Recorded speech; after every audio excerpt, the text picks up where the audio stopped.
Welcome to Sweet Life Beat Life. We hope this video helps. You start by getting the essentials ready: your source video and either a full transcript or at least a rough script. Once done, pick the subtitle format, SRT or VTT for web embedded captions for broadcast, because format affects timing and compatibility. Make sure your chosen subtitle editor is installed and that you have a backup of the original video.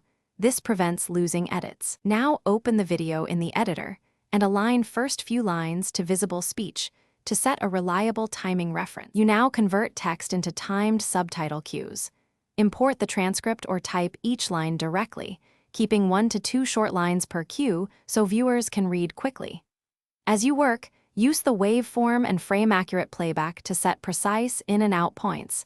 This ensures text matches speech. Also balance pace and length.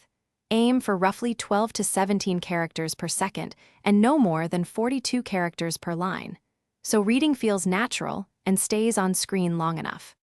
Finish by exporting your subtitles in the selected format and embed them if the platform requires that. Then test playback on at least 2 devices and different players to confirm sync, line breaks, and character encoding.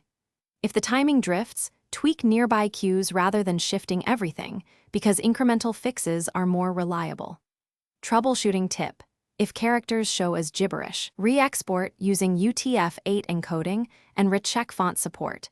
This usually resolves corruption without retyping. Thanks for watching.